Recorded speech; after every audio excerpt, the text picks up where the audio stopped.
রবীন্দ্র সরোবরে স্নান করতে নেমে তলিয়ে গিয়ে মৃত্যু কিশোরের। মৃতের নাম শিবরাম সাউ, বাড়ি বালিগঞ্জ প্লেসে। দুই বন্ধুর সঙ্গে স্নান করতে নেমেই দুর্ঘটনা, এমনটাই জানা যাচ্ছে। এই মুহূর্তে সেই খবরে আমরা নজর রাখছি। রবীন্দ্র সরোবরে স্নান করতে নেমে তলিয়ে গিয়ে মৃত্যু এক কিশোরের। মৃতের নাম শিবরাম সাউ বলে জানা গিয়েছে এবং তার বাড়ি বালিগঞ্জ প্লেসে। দুই বন্ধুর সঙ্গে স্নান করতে গিয়েছিলেন রবীন্দ্র সরোবরে এবং সেখানেই জলে তলিয়ে যান বলে খবর। সরাসরি কথা বলে নেব, রয়েছেন প্রতিনিধি সুস্মিত মজুমদার। সুস্মিত, কিভাবে এই ঘটনাটি ঘটেছে, এই মুহূর্তে কি তথ্য পাচ্ছ?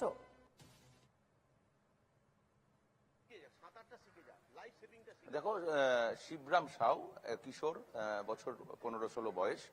তবে প্রাথমিকভাবে যারা আছেন এখানে তারা মনে করছেন যে তিনি সাঁতার জানতেন না, এবং যেহেতু এই সুইমিং পুল আমি একবার দেখাতে বলবো, এটা পাবলিকলি ইউজ করার জন্যই এটা করা হয়েছে রবীন্দ্র সরোবরে, এবং সেই কারণে এখানে নির্দিষ্টভাবে কোনো ট্রেনার থাকে না।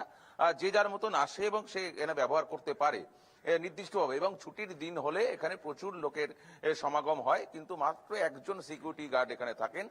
কিন্তু তিনি সুইমিং এর ট্রেনার নন, যেমনটা তিনি কিন্তু নিজে বলেছেন। এবং এই যে দুর্ঘটনা ঘটার মূল কারণ ঝাঁজি, এই যে ঝিল রয়েছে বা এই সুইমিং পুল যেটা রয়েছে সেটা সংস্কার হয় না দীর্ঘদিন ধরে। এই সংস্কারের দায়িত্ব পুরোটাই কিন্তু কেএমডি এর উপর বর্তায়। কেএমডি এর যে গাফিলতি, সেই গাফিলতি কিন্তু তারা বলছেন যে এই কারণেই কিন্তু আজকের এই দুর্ঘটনা ঘটেছে। আগামী দিনে এর থেকে আরো বড় দুর্ঘটনা ঘটতে পারে।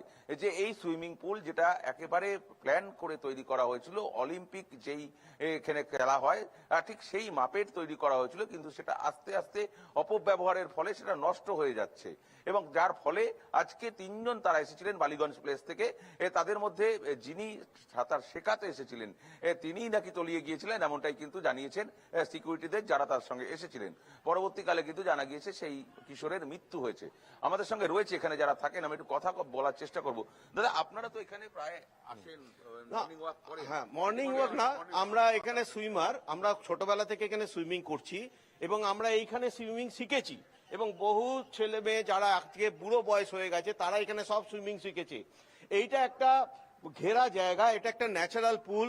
এর মধ্যে জলের লেভেলটা এমন থাকে যাতে করে কেউ ডুবে যাবে না, ডুবে মৃত্যু হতে পারবে না। কিন্তু এইখানটা মেনটেনেন্সের অভাবে এমন অবস্থা হয়ে দাঁড়িয়েছে পাঁক, এবং আগে এখানে জলটা খেলতো, এখন সব দিক থেকে ঘিরে দিয়েছে, পরিষ্কারের অভাব। তার ফলে হচ্ছে কি, যারা আসছে, আপনি তো কাউকে বারণ করতে পারবেন না, এটা পাবলিক পুল, তারা কিন্তু ওই ডিপ জলেতে নামছে, এবং সেখানে ঝাঁঝি শ্যাওলা এগুলো ন্যাচারাল জিনিস হয়, সেগুলো পরিষ্কার করা হয় না। তার ফলে কি হচ্ছে, পিছলে 10 ফুট 12 ফুটে জলেতে ডেপথের মধ্যে ঢুকে যাচ্ছে। আজকে যে ঘটনাটা হয়েছে, সেই ছেলেটি সাঁতার জানে না, তাকে যে সাঁতার শেখাচ্ছিল সেও ভালো করে জানে না। এবারে এই চাতালের ওপরে সে যখন সাঁতার কাটবার চেষ্টা করছিল, তখন সে পিছলে নিচের দিকে চলে যায় এবং সেখানে ঝাঁঝির মধ্যে সে আটকে পড়ে। তাহলে এই জায়গাটা যদি পরিষ্কার না হয়, আমরা নিজেরা ভলেন্টারি করে যতটা পারি পরিষ্কার করার চেষ্টা করি, কিন্তু আমাদের কোনো ইনফ্রাস্ট্রাকচার নেই। আমরা এখানে সুইমার আসি, সবাই মিলে সাঁতার কাটি, কেটে চলে যাই। আচ্ছা, আপনারা যে এই যে পরিষ্কার করার জন্য কেএমডি কে কোনো চিঠি বা কেএমডির কাছে? হ্যাঁ, দেওয়া হয়েছে কেএমডিকে চিঠি দেওয়া হয়েছে। উনি ইয়ে করেছেন, ওনারাই দিয়েছেন, আমিও আছি সাথে। কিন্তু বহুবার দেওয়া হয়েছে, কিন্তু এটা কোন রকম সেভাবে ওরা কিছুই করেনি।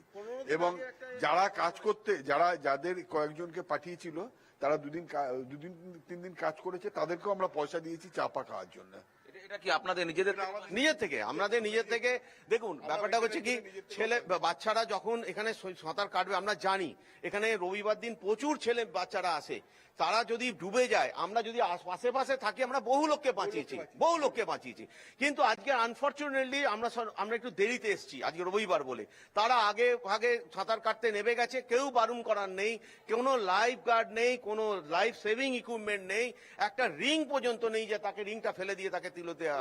এই যে সুইমিং পুল, এটা তো একদম অলিম্পিক যেরকম ভাবে খেলা হয় সেই মাপেরই তৈরি করা হয়েছিল, ইনফ্রাস্ট্রাকচার সেরকম ছিল, কিন্তু দেখা যাচ্ছে তো অর্ধেকের বেশি মজে গিয়েছে, এখনো পর্যন্ত তার কোনো সংস্কার হচ্ছে না।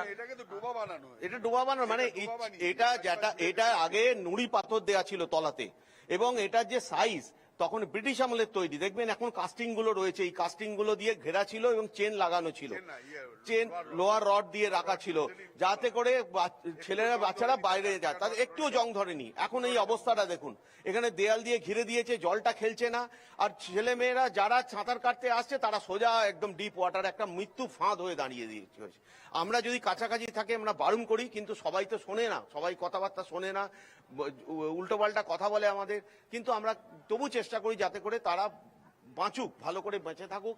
যার ঘরে যাবে, যার ঘরে ছেলে মেয়ে চলে যাচ্ছে, সে তো একটা বিরাট ডিজাস্টার। তারা তো হয়তো বাড়ির লোক জানেই না তারা এখানে এসে সাঁতার কাটতে আসছে। দেখো দীপর্ণা, একাধিক কিন্তু অভিযোগ রয়েছে যে এই সুইমিং পুল তার সংস্কার হয় না এবং এই সংস্কারের দায়িত্ব সম্পূর্ণ কিন্তু কেএমডিএ এর উপরে, এবং সেই কারণে তারা ঠিকঠাক মতন সংস্কার করেন না। যে এই সুইমিং পুল এমন ভাবে তৈরি করা হয়েছিল যেটা কিন্তু যে মাপ, সেই মাপের কিন্তু অলিম্পিকে সুইমিং যেখানে করানো হয় আর সেই মাপের তৈরি করা হয়েছে, কিন্তু এতটাই নোংরা এবং এতটাই অপরিষ্কার, সেখানে যে কোনো সময় যে কোনো ভাবে দুর্ঘটনা ঘটতে পারে। শুধু তাই নয়, একই সঙ্গে যেহেতু এটা পাবলিকলি মানে সাধারণ মানুষের জন্য ব্যবহার করার আর একটি সুইমিং পুল, সেই কারণে এখানে নির্দিষ্টভাবে কোনো ট্রেনার থাকে না। যারা সাঁতার শেখার ইচ্ছা হয় তারা তাদের নিজস্ব ট্রেনারে নিয়ে আসতে পারেন, সবার জন্য অবাধিত দ্বার, এবং সেই জায়গায় দাঁড়িয়ে যখন সিকিউরিটি বারণ করে সেখানে সমস্যা সৃষ্টি হয়, বাক বিতণ্ডা বচসা হয়। তবে সিকিউরিটিরা যেটা বলেছেন সেটা কিন্তু একাধিক ক্ষেত্রে দেখা গিয়েছে যে তারা যখন তাদেরকে ডাকেন বা তাদেরকে জিজ্ঞাসাবাদ করেন যে এই বিষয়, তখন কিন্তু তারা কোনো সদুত্তর দিতে পারেন না এবং সেই সময় কিন্তু সেখানে তারা জোর করে ঢুকেন। আজকেও কিন্তু সেই ঘটনা ঘটেছিল। সিকিউরিটি যখন তাদেরকে জিজ্ঞাসা করে আপনারা কি সাঁতার জানেন, তখন কিন্তু সেই সিকিউরিটির সঙ্গেও কিন্তু তাদের মধ্যে বাকবিতণ্ডা হয়েছে এবং বচসা হয়েছে, বচসায় জড়িয়ে পড়েছে। আমাদের সঙ্গে আরো একজন আছেন, আমি একটু কথা বলার চেষ্টা করবো। দিদি, আপনি তো দীর্ঘদিন ধরে এই রবীন্দ্র সরোবরের বিভিন্ন জায়গায় গাছ থেকে শুরু করে সমস্ত রবীন্দ্র সরোবর বাঁচানোর প্রচেষ্টায় আপনি রয়েছেন। এই যে আজকের যে দুর্ঘটনা ঘটলো, এটা কেন হলো বলে মনে হচ্ছে আপনার? নেগলিজেন্সি, কেএমডিএ পুরো কেএমডিএ নেগলিজেন্সি। কেএমডিএ এখানকার কাস্টেডিয়ান, কেএমডিএ দেখাশোনার দায়িত্ব। কেএমডিএ কেন দেখাশোনা করে না? কেন পাবলিক পুলটা খুলে রেখে দিয়েছে? দেখাশোনা যদি নাই করবে তাহলে খুলে রেখেছে কেন? এখানে এত শয়ে শয়ে ছেলে, লোক, বয়স্ক, মহিলা সবাই এখানে সুইমিং করতে আসে, কিন্তু তার কোনো মেনটেনেন্স নেই। সংস্কার কোনো দিন সংস্কার হয় না, কোনো দিন না। 3 মাস আগে আমাকে বলেছিল আমাকে 10 দিন সময় দিন, আমরা এটা পরিষ্কার করার ব্যবস্থা করছি।